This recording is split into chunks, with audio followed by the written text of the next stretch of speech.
Hi guys, good morning. Maulan na umaga. So itutuloy natin yung kwento natin. Gawin natin part 2. Tutuloy natin yung kwento. Saan nga ba tayo nagtapos?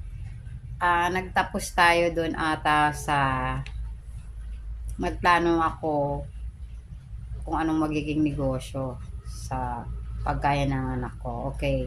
Yun na yun.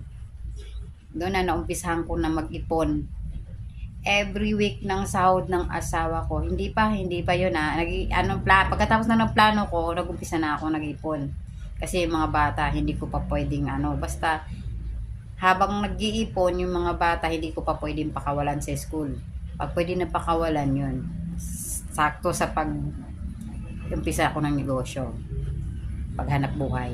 So, nangyari, habang every weekly na sahod ng asawa ko sa construction, no matter what happen, weekly, kung magkano yung tira niya o mayroon man matira kahit magkano ba yan, susubi ko yan.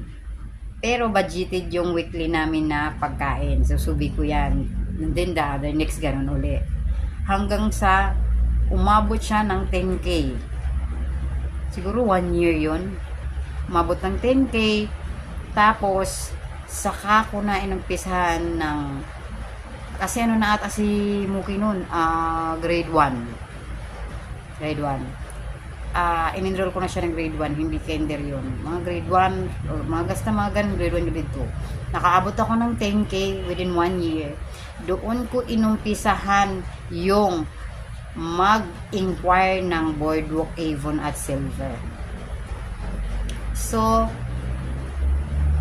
nagpa-member ako, ayos naman, may mga basta ganun, basta nandoon na, so nag-apply na ako, and then inumpisahan ko na yung negosyo na yun. Kasi tayo guys, hindi tayo pwedeng papasok sa Boardwalk, Avon, Silver pag wala tayong puhunan. So yung puhunan na yun, minimake it sure ko nagugulong yun. Kasi pag ang customer natin, pag pinilit mo yan sisingilin, kahit wala siyang pera, pag pinilit mo singilin yan, hindi na yan uutang sa'yo uli. Yun yung pinaka-technique dun eh.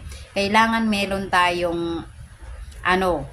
tayong perang pantapal para hindi sila mabibigyan